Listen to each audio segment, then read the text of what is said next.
वो लूका तबीब की मार्फत लिखी गई इंजील है और उसका 18वां बाब है। लूका तबीब की मार्फत लिखा गया इंजीली बयान और 18वें बाब की 18वीं आयत से लेकर 27वीं आयत तक हम पढ़ेंगे।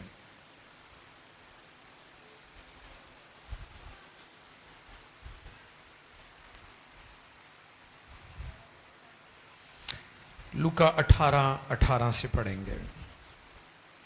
लूका तबीब की मार्फत लिखी गई इंजील 18वें बाब की 18वीं आयत से 27वीं आयत मुकद्दसा तक हम तिलावत करेंगे।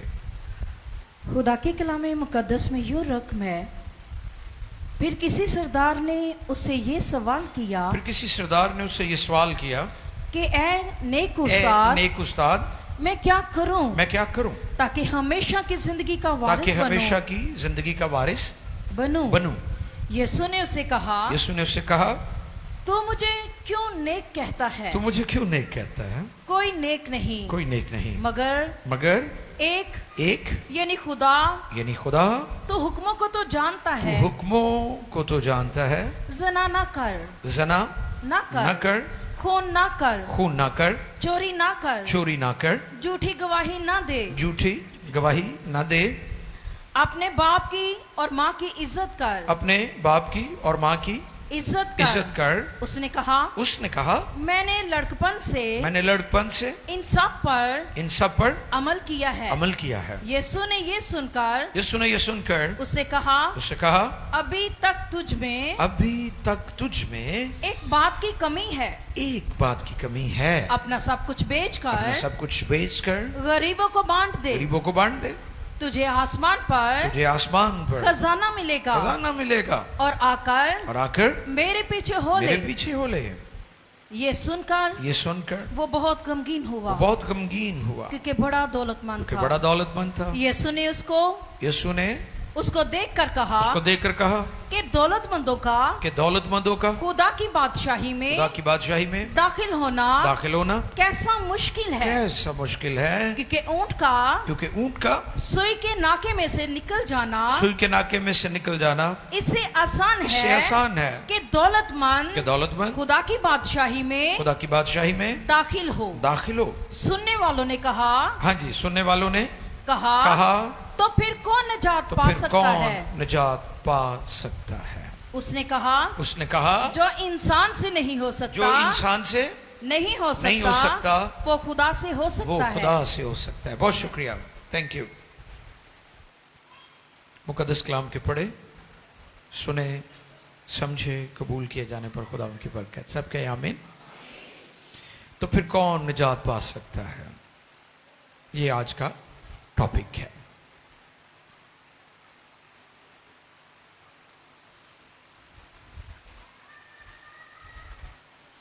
अजीजों,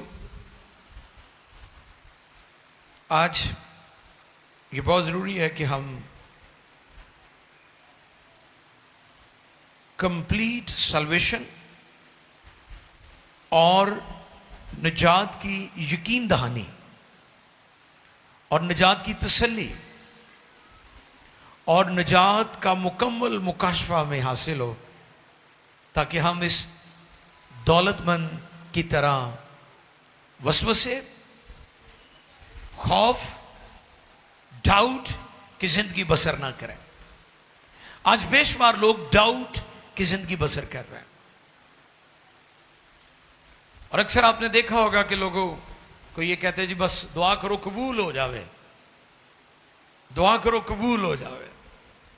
हदिया कबूल हो जावे, कुर्बानी कबूल हो जावे, खुदा राजी हो जावे। मैं आज शाम आपकी खिदमत में यह बात रखना चाहता हूं कि यह शख्स जो दौलतमंद था वो यीशु से सवाल करता है। तो इस बात को सामने रखते हुए कि वो यीशु से सवाल करता है, और सवाल क्या करता है? फिर किसी सरदार ने उससे यह सवाल किया, ए नेक उस्ताद, मैं क्या करूं ताकि हमेशा की जिंदगी का वारिस बनो। ये सवाल क्यों उसके अंदर आया? ये बेयकीनी उसके अंदर कहां से आई कि अभी तक उसने निजात नहीं पाई, हमेशा की जिंदगी का वो वारिस नहीं हुआ। हालांकि जब यीशु मसीह के साथ उसकी गुफ्तगू होती है, और आपको पता खुदाम ने क्या कहा? खुदाम ने कहा तू हुक्मों को तो जानता है, जिना न कर, खून न कर, चोरी न कर, झूठी गवाही न दे, अपने बाप की और माँ की इज्जत कर। फिर उसने क्या कहा? उसने कहा मैंने लड़कपन से इन सब पर अमल किया है। जवाब क्या आया कि शरीयत की ये सारी बातें जिसका तज़किरा खुदावंद यीशु ने किया, उसने कहा मैं छोटा था, मेरा लड़कपन था, मैं बचपन से इसकी प्रैक्टिस करता आ रहा हूं। अब गौरतलब बात यह है कि खुदावंद यीशु ने उसके इस दावे को डिनाई नहीं किया। यीशु मसीह ने रद्द नहीं किया। यीशु मसीह ने उसे यह नहीं कहा कि तू झूठ बोल रहा है, तू गलत बयानी कर रहा है। खुदावंद यीशु ने कहा तुझ में एक बात की कमी है। ये कमी जो थी, ये इसने उसके अंदर डाउट पैदा किया था। इस कमी के सबब से अभी तक उसे निजात की तसल्ली और यकीन दहानी नहीं हुई थी। तुझ में एक बात की कमी है। कलाम में लिखा है तू अपने सारे दिल से, अपनी सारी जान से और अपनी सारी अक्ल और अपनी सारी ताकत से खुदावंद अपने खुदा से मोहब्बत कर। हालेलुया।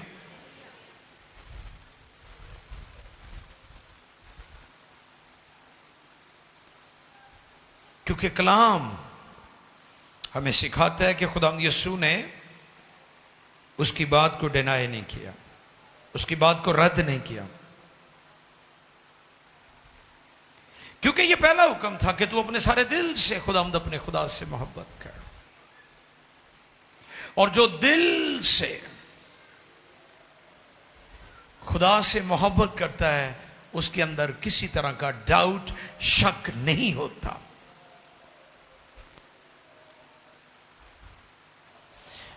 आज सुबह का भी मेरा जो पैगाम था वो इसी पैगाम से मिलता जुलता था कि जेहाजी इबादत में बैठकर भी दुनियादार था, और जब वो इबादत से बाहर जाता है वहां भी दुनियादार है। और फिर जब अलीशा नबी के पास आता है, फिर भी उसके ख्यालात वही हैं। इस पर मैंने जो स्टेटमेंट दी थी कि लोगों के दो चेहरे हैं। कितने? एक वो चेहरा है जो चर्च के अंदर है, और दूसरा चेहरा जो चर्च से बाहर है।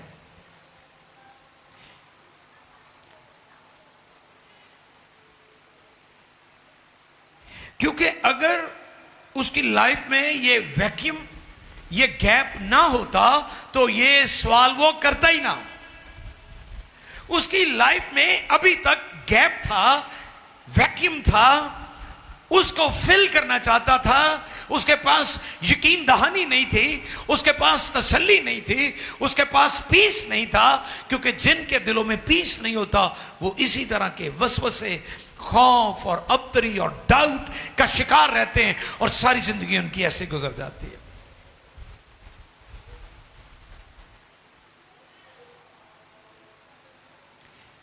मेरे अजीजों, हकीकी निजात का तजुर्बा होना लाजमी है। आमीन। हकीकी निजात महज मजहबी प्रैक्टिस, इबादत अटेंड करना, हदिया देना, दायकी देना, गीत गाना, सांस बजाना, खिदमत करना, दुआएं करना, खादमों को खाने खिलाना, चर्च की खिदमत करना, हदिये रुपए पैसे लेकर आना, कुर्बानियां लेकर आना, ये सब ठीक है। ये हिस्सा है, लेकिन उससे भी बढ़कर हमारी शख्सी जिंदगी में निजात की यकीन दहानी होना बहुत जरूरी है।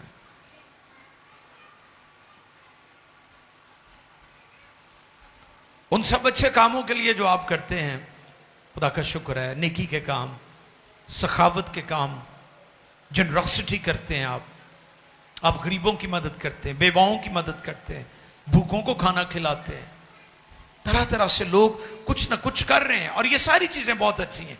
ये शख्स भी ऐसा ही था।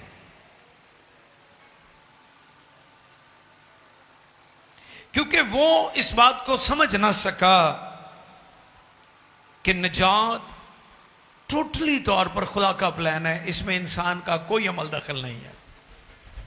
हालेलुया। जो उसके लिए चीज जिसकी उसे समझ नहीं आई थी इस दौलतमंद सरदार को, वो ये थी कि वो समझ रहा था कि निजात इंसान अपनी कोशिश से, अपनी प्रैक्टिस से, अपने मजहबी कामों से, मजहबी फरीजों जो है उनको अदा करने से निजात पाता है। उसके अंदर ये जो वैक्यूम और ये गैप जो उसे तंग कर रहा था कि वो यीशु से जाए और पूछे कि मैं किस तरह खुदा की बादशाही का वारिस हो सकता हूं, वो इसलिए उसके अंदर ये चीज उसे तंग कर रही थी क्योंकि वो गलत जगह पर खड़ा था। निजात किसका प्लान है? हाँ बोले, किसका? टोटली खुदा का प्लान है। कोई शख्स अपनी नेकियों और अपनी अच्छाइयों से खुदा की बादशाही में नहीं जा सकता। और इस पर खुदा यीशु ने 27वीं आयत में फिर उसे ये बात कही। आइए देखें जरा 27वीं आयत, इसी बाब की 27वीं आयत मुकद्दसा 18-27 में लिखा है, उसने कहा जो इंसान से नहीं हो सकता, जो इंसान से नहीं हो सकता वो खुदा से हो सकता है। कहां से हो सकता है? खुदा से। ये खुदा का प्लान है, ये खुदा कर सकता है, इंसान नहीं कर सकता। वो कहता है मैं क्या करूं कि खुदा की बादशाही का या हमेशा की जिंदगी का वारिस बनूं। फिर लूका 19:10 में लिखा, क्योंकि इब्ने आदम खोए हुओं को ढूंढने और निजात देने आया है। ये 100% खुदा की सिलेक्शन है, क्योंकि इंसान की सिलेक्शन तो शुरू ही से गलत रही है। इंसान का चुनाव तो हमेशा पस्ती का चुनाव है। इंसान ने तो अपने लिए हमेशा रॉन्ग, गलत, निकम्मे और तनज़ली के और तारीकियों के फैसले किए। इंसान कभी भी अपने लिए अच्छा चुनाव नहीं कर सकता। इसलिए खुदावंद यीशु ने से कहा, जो इंसान से नहीं हो सकता वो खुदा से हो सकता है। हकीकी निजात पाने वाले के अंदर कभी भी शक नहीं होता, बल्कि शुक्रगुजारी होती है। हालेलुया। जिसको हकीकी निजात मिल गई है उसके अंदर डाउट नहीं होगा, शक नहीं होगा, क्योंकि उसके अंदर हकीकी निजात का जब मौजज़ा हो चुका होता है, फिर वो थैंक्स गिविंग से भर जाता है, शुक्रगुजारी करता रहता है। जब ये सारी गुफ्तगू हो रही थी तो वहां पर पतरस क्या कहता है? फिक्र पै गई ना उन्होंने पीटर के बारे में मैंने पहले भी बताया था कि पीटर को जहां चुप रहना चाहिए था उत्थे वो गल्लां शुरू कर दिंदा सी। कईयां दी आदत हुंदी, तुसीं उहनूं चुप रहन लई कहोगे वो तुहानूं गल्लां सुनाएगा, ठीक है। जहां इकरार करना चाहिए उत्थे वो मुकर जांदा सी। जहां पुरअमन रहना चाहिए था, हमारे भी पीटर भाई पीछे बैठे हुए हैं आपकी नहीं, मैं बाइबल वाले पीटर की बात कर रहा हूं। जहां पुरअमन होना चाहिए था वहां वो वायलेंट हो जाता था, उन्हें तलवार काट ली, क्या मेरे खुदावन को पकड़ना आगे ने, बल्कि उन्हें एक सिपाही का कान भी उड़ा था। नवी कार्रवाई पाती। यीशु ने कान पकड़ा और फिर लगाया और मौजज़ा कर दिया। हालेलुया। यीशु ने कहा मैं इस काम लिए नहीं आया। वो क्या सवाल करता है, आओ जरा देखिए पीटर की बात, 28वीं आयत पढ़ें जी। पतरस ने कहा देख हम तो अपना घर बार छोड़कर, हाँ उन्हें फिक्र पै गई। उन्हें क्या एडे वड्डे सरदार नूं साडे बादशाह ने, साडे खुदावन ने, साडे उस्ताद ने बिल्कुल निल कर दिता है, तो फिर हम कहां के, हमारा क्या फ्यूचर है, हमारा क्या बनेगा, असी एवं दे पीछे फिरना है। आई सुने पीटर क्या कहता है। पतरस ने कहा देख हम तो अपना घर बार छोड़कर तेरे पीछे हो लिए। उसने उनसे कहा रुक जाए जी। पीटर का सवाल क्या आया जी, हम अपना घर बार सब कुछ छोड़कर जनाब आपके पीछे आ गए हैं। असते अपने बीवी बच्चियां की परवाह नहीं की थी, हमने तो कश्तियां जला दी हैं, साडा की बनेगा। सवाल तो वैलिड था। इट मेक सेंस कि इतना बड़ा शख्स जो सरदार है, जो शरीयत को पढ़ा हुआ है, उसने, आपको पता है यहूदी अपने बच्चों को शरीयत की 500 किताबें जुबानी याद करवाते थे, जिन्हों हाफिज बोल लेता है। हमारे हमसाए जो हैं हमारे मुल्क में उसे हाफिज कहते हैं, जो इल्हाम की बातों को, कलाम की बातों को जुबानी याद कर लें। तो अहले यहूद में जो बच्चे यहूदी होते थे, शरीयत की 500 किताबें उन्हें जुबानी याद होती थी, अस्वारे खमसा, वो उसको जुबानी याद कर लेते थे और वो हर कदम पर शरीयत बोलते थे, क्योंकि उनको पता था खुदा का कलाम हालात को बदल सकता है। हालेलुया। ताड़ा कलाम नहीं हालात बदलेगा, खुदा का कलाम हालात बदल सकता है। अगर हम कलाम बोलें तो हालात बदल सकते हैं। पतरस ने कहा देख हम अपना घर बार छोड़कर तेरे पीछे हो लिए।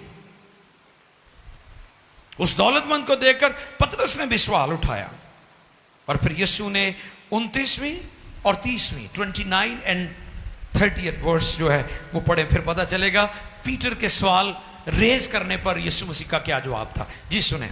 उसने उनसे कहा, हाँ जी, यीशु मसीह ने उनसे कहा मैं तुमसे सच कहता हूं कि ऐसा कोई नहीं जिसने घर या बीवी या भाइयों या माँ बाप या बच्चों को खुदा की बादशाही की खातिर छोड़ दिया हो। और इस जमाना में, हाँ जी, खुदा के कलाम में लिखा है कि अगर किसी ने छोड़ा है तो फिर अगला रिवॉर्ड भी सुन लो। पीटर, तुम्हारे सवाल का जवाब यह है कि अगर किसी ने घर बार छोड़ा है, बीवी बच्चों को छोड़ा है, तो फिर उनका जो अजर है, रिवॉर्ड है, वो बहुत बड़ा है। जरा वो सुन ले जी, अगली आयत क्या फरमाती है। और इस जमाना में कई गुना ज्यादा ना पाए और आने वाले आलम में हमेशा की जिंदगी। दोनों तरह से उसने कहा है कि अगर जमीन पर तुमने या किसी और ने खुदा की बादशाही के लिए, खुदा के लिए अपना अगर कुछ कुर्बान किया है, तो उनके लिए तसल्ली है, उनके लिए ये होप है, उम्मीद है कि जमीन पर कई गुना और आसमान पर हमेशा की जिंदगी। यानी उन्होंने जमीनी जिंदगी भी खुदा बाबरकत और फलदार करेगा, और आसमान पर भी उनका एक बड़ा अजर होगा। हालेलुया। सानू की मिलेगा, हमें क्या मिलेगा।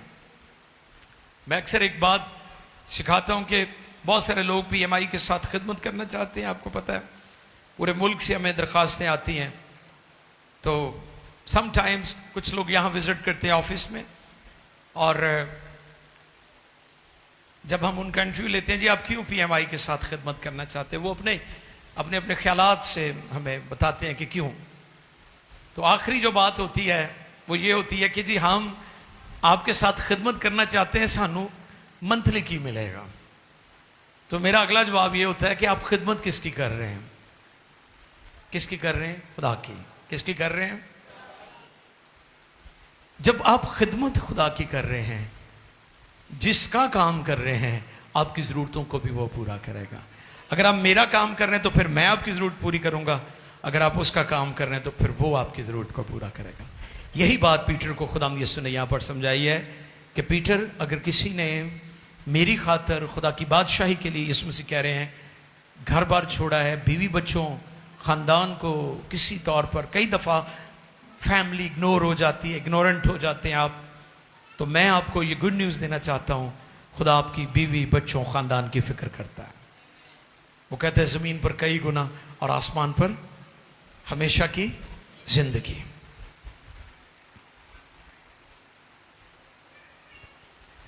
निजात की फ़िलॉसफ़ी जो है यीशु के बगैर मुमकिन ही नहीं है। यीशु मसीह मरकज है। ये फ़लसफ़ा, ये जो निजात की फ़िलॉसफ़ी है, ये यीशु के बगैर मुमकिन ही नहीं है। दुनिया और कौमें निजात की बात करती हैं, गुफ्तगू करती हैं, सल्वेशन, नरमान और जन्नतुल फिरदौस, आसमान, दूध और शहद की नदियां। दुनिया, कौमें एवरलास्टिंग, हमेशा की जिंदगी पर ईमान रखती हैं, लेकिन निजात पाती नहीं है क्योंकि उनके पास निजात दहिंदा नहीं है। इंजील का पैगाम ज़ाब्ता हयात भी है और ज़ाब्ता निजात भी है।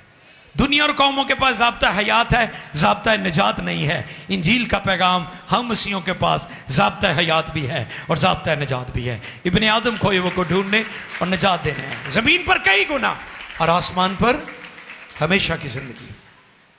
मरकज यीशु है।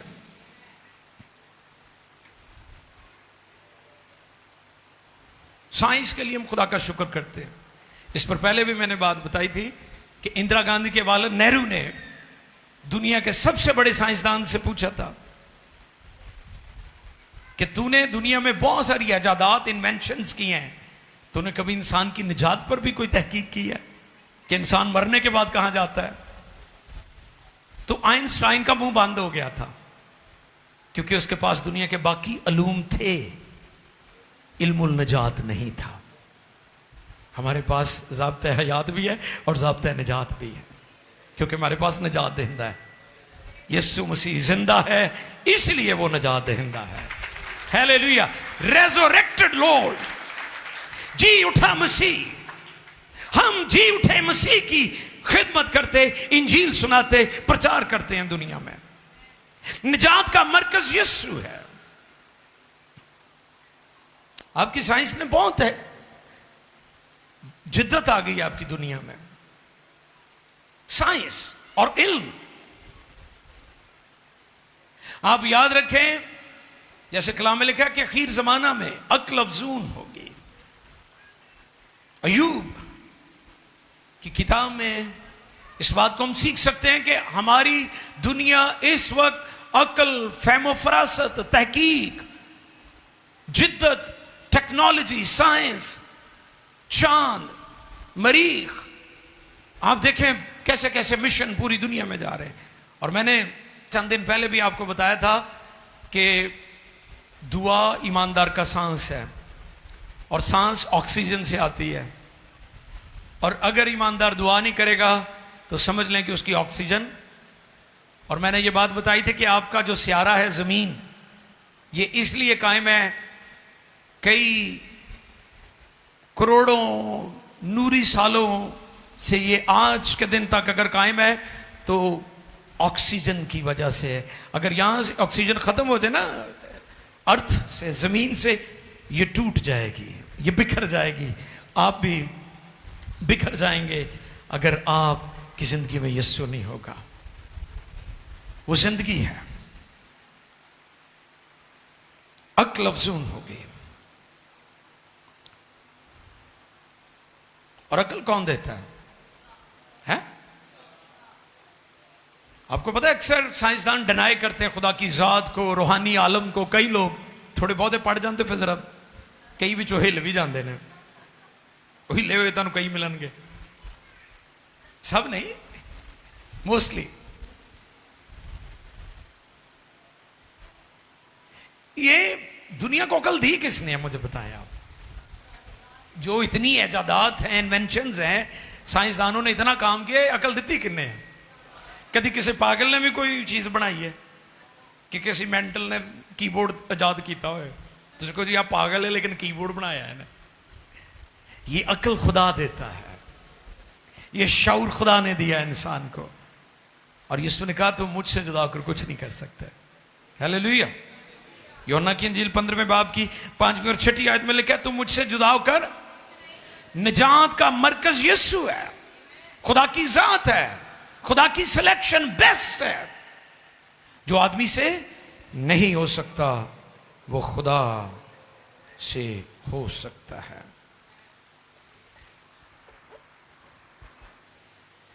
मसीह की कुर्बानी कामिल और खुदा के हुजूर मकबूल कुर्बानी है। वो कुर्बानियां जो शरीयत के मुताबिक गुजरानी जाती थी वो ठीक थी, लेकिन वो आर्जी थी। उससे इंसान को निजात मिलती थी, लेकिन थोड़े वक्त के लिए, 1 साल के लिए या थोड़े अरसा के लिए। उसके बाद फिर इंसान गुनहगार हो जाता था। दुनिया को जानने की जरूरत है कि अबदी खलासी, हमेशा हमेशा के लिए निजात का जो तसल्ली और उसकी यकीन दहानी है वो सिर्फ यीशु के खून में है। क्योंकि मसीह की कुर्बानी का इंतजाम खुदा ने किया था। यीशु मसीह के बगैर हमारी जिंदगी में कमियां ही कमियां हैं। इसलिए उसने कहा मैं क्या करूं कि खुदा की बादशाही का। तो यीशु ने क्या कहा? तुझ में एक बात की कमी है। यीशु के बगैर हमारी जिंदगी में कमियां ही कमियां हैं।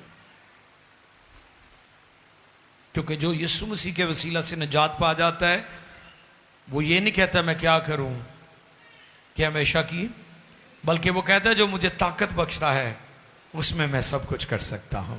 हालेलुया। उसकी स्टेटमेंट बदल जाती है।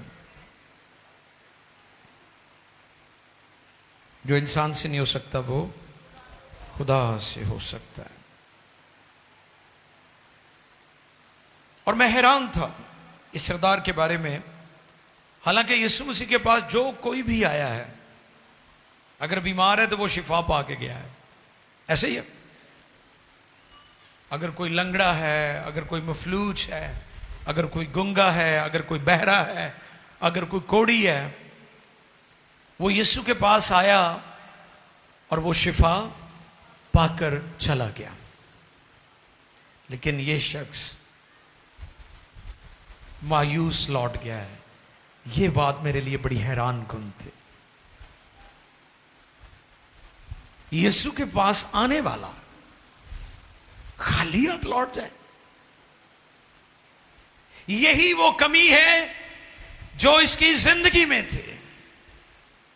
यही वो कमी है जो खुदा यीशु ने हाईलाइट की। लेकिन अफसोस, ना इसने अपनी गलती मानी, ना इसने अपने गुनाहों का इकरार किया, ना अपनी कमियों का इकरार किया, बल्कि ये बगैर निजात पाए निजात दहिंदा के पास बैठकर गुफ्तगू करता रहा, सवालात करता रहा, लेकिन निजात पाए बगैर चला गया। और अफसोस उन लोगों पर जो चर्च में आते हैं, पैगाम सुनते हैं, पैगाम को कबूल किए बगैर वैसे के वैसे ही वापस चले जाते हैं। उसने इकरार नहीं किया, उसने माफी नहीं मांगी। जब उसने कलाम सुन लिया था, यीशु की तालीम उसने सुन ली थी कि तुझ में एक बात की कमी है। और यीशु ने यहां पर यह भी कहा था इस पैसेज में कि सुई के नाके में से ऊंट गुजर सकता है। इसके बारे में मुख्तलिफ नजरियात हैं, लेकिन एक नजरिया मैं आपकी खिदमत में आज पेश कर देता हूं। सुई का नाका। जब शहर बनाए जाते थे, जैसे आजकल पाकिस्तान में भी टाउन्स बनते हैं, बड़ी बड़ी सोसाइटीज बनती हैं, सबसे पहले बाउंड्री वॉल लगती है, सिक्योरिटी वॉल होती है, उसको सिक्योर किया जाता है। फिर उसके मुख्तलिफ पॉइंट्स होते हैं जहां पर सिक्योरिटी गार्ड्स को बैठाया जाता है ताकि वो उसकी सिक्योरिटी कर सके। आजकल सीसीटीवी कैमरास हैं, कैमरास के थ्रू भी सिक्योरिटी हो रही है। लेकिन पुराने अदवार में, वे बैक एंशिएंट डेज में, इस बात के बारे में कहा जाता है कि जब बड़े बड़े शहर बनते थे तो उसका एक मेन एंट्रेंस बड़ा दरवाजा होता था और उसके अलावा छोटे छोटे डोर्स होते थे, उसे सुई का नाका भी कहते थे। और अगर कोई ताजर लेट हो जाता था शहर में एंटर होने, यानी शाम देर से आता था, तो मेन डोर जो होता था, जो बाब होता था, मेन एंट्रेंस होती थी, वो बंद होती थी। लेकिन उस ताजर का सामान और उसका ऊंट और उसके जानवर और जानवरों पर, ऊंटों पर लदा हुआ उसका माल असबाब, वो ये करते थे कि ये ना हो कि ये शहर से बाहर हो और ये इससे लूट लिया जाए, इसका नुकसान हो जाए। तो वो ऊंट को बिठाने के बाद जो छोटे नाके होते थे, जिसे सुई का नाका कहते थे, बैठकर वो ऊंट अंदर आ जाता था। अलबत्ता ताजर को सजा के तौर पर बाहर ही रहना पड़ता था।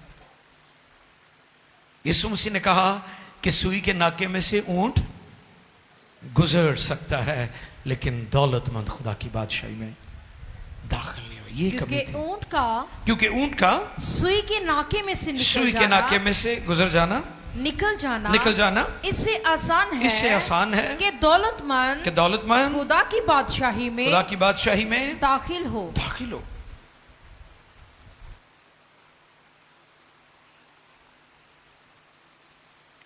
मेरे अजीज, इस सरदार की जिंदगी से सीखें कि जब भी उसके कदमों में आए, उसके पैगाम और कलाम को कभी रद्द ना करें, कबूल करें, क्योंकि वही कलाम आपकी ज़िंदगी में नजात का बाइस होगा। इस सरदार पर अफसोस कि ये पैगाम को, ये यीशु मसीह की टीचिंग को इसने सुना तो था, लेकिन इसने उसे कबूल नहीं किया था और ये बगैर निजात पाए वापस चला गया। ये अफसुर्दा होकर चला गया, ये मायूस ही लौट गया, क्योंकि इसका तवक्कुल जो था वो खुदा पर नहीं बल्कि दौलत पर था। अब गौरतलब बात यह है कि क्या दौलतमंद होना पाप है? मुझे पिछले दिनों भी कई लोग सवाल कर रहे थे, मुबारक है वो जो रासबाजी के भूखे और प्यासे असुदा किए जाएंगे, मुबारक है वो जो दिल के गरीब हैं। तो मुझे किसी ने सवाल किया कि जी क्या हमें गरीब होना चाहिए? तो इसका जवाब ये था कि हमने दिल के गरीब होना है, वैसे गरीब नहीं होना। हालेलुया। अय्यूब के बारे में लिखा है, अहले मशरक में वो सबसे दौलतमंद था और रासबाज भी था और खुदा से भी डरता था। अब्राहम के बारे में लिखा है कि खुदा ने उसे बरकत दी थी। इसहाक के बारे में लिखा है खुदा ने उसे बहुत बढ़ाया और इतना बढ़ाया, बढ़ते बढ़ते वो बहुत बड़ा आदमी बन गया। अपनी दौलत को अपना फ्यूचर मत समझें। आपको पता है इस आदमी की प्रॉब्लम क्या थी, क्यों ये वापस गया है? बताएं जरा, चलें मैडम। क्या दौलतमंद था, एक ये रीजन आ गया। बहनों में से कोई? जी बहनों, कोई भी बात। भाई दौलतमंद, आप भी जो वो कह रही हैं, ठीक है। दुनिया की चीजों पर सिस्टर जिया छोड़ना नहीं चाहता था। Okay, thank you, good. हमें जवाब देना चाहिए, क्योंकि ये सेहतमंद जहन की अलामत होती है कि हम किसी चीज क्वेश्चन का आंसर करते हैं। वो अपना माजी भी खुदा को देना चाहता था, जड़ा गंदगी ते नपाकी ना भरया होया सी। वो अपना हाल भी खुदा को देने के लिए तैयार था, वो भी गुनाहां नाल, कोताहियां नाल, कमजोरियां नाल, खतावां नाल भरया होया। वो अपना माजी भी देने के लिए तैयार था, वो अपना हाल भी देने के लिए तैयार था, लेकिन वो अपना मुस्तकबिल देने के लिए तैयार नहीं था, इसलिए वो मायूस होकर चला गया। आज लोग माजी भी देने के लिए तैयार हैं, हाल भी खुदा को देने के लिए तैयार हैं, लेकिन कल के लिए खुदा पर भरोसा नहीं करते। दर हकीकत वो इस दौलत को अपना फ्यूचर समझ रहा था। क्या समझ रहा था? It make sense? आपको समझ आ गई मेरी बात की? क्यों वो मायूस होकर गया? आइंदा अगर कोई आपसे पूछे आपने क्या जवाब देना है, आपने कहना है कि उसे अपने मुस्तकबिल की फिक्र थी।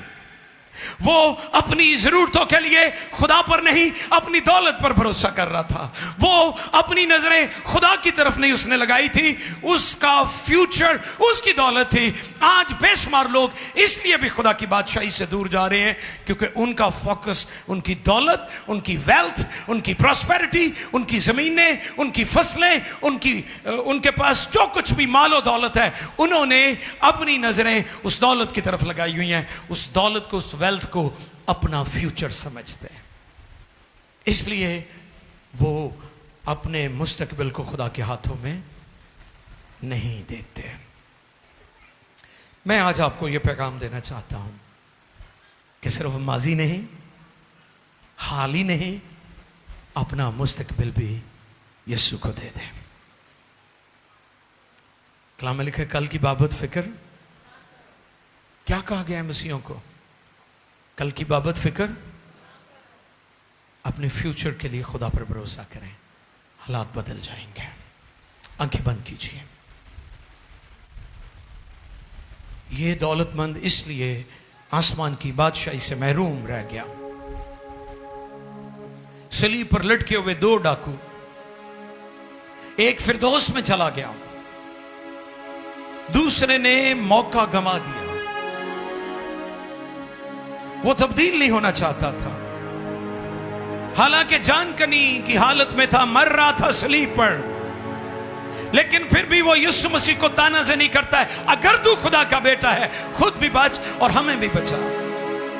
सलीब से नीचे उतर के दिखा।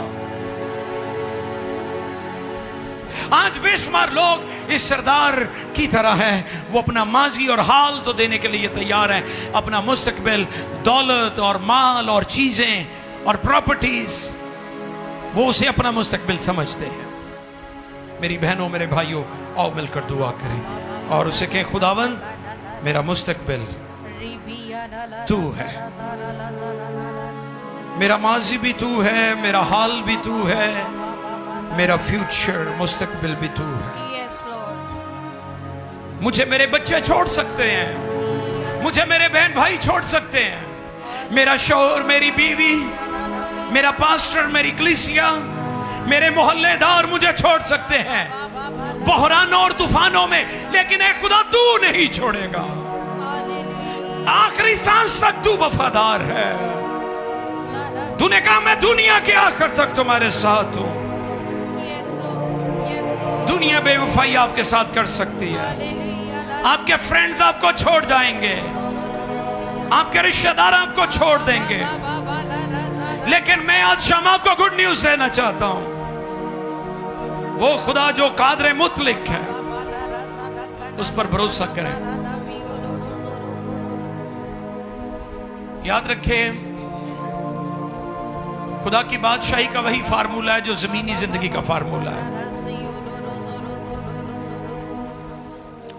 आप कुर्सी पर बड़े आराम से बैठ जाते हैं, जबकि वो इंसान ने बनाई है, और आप गिरते नहीं हैं। आप कहते हैं कि मैं कुर्सी पर या सोफे पर बैठूंगा, ये बड़ा मजबूत है, ये मुझे गिराएगा नहीं। हालांकि उसको इंसान ने बनाया है, उसमें कहीं ना कहीं कमी रह जाएगी। बड़ी बड़ी इमारतें इंसान ने बनाई है, लोग वहां पर बसेरा करते हैं, घर बनाते हैं, जिंदगी बसर करते हैं। वो कहते हैं ये इमारत बड़ी मजबूत है।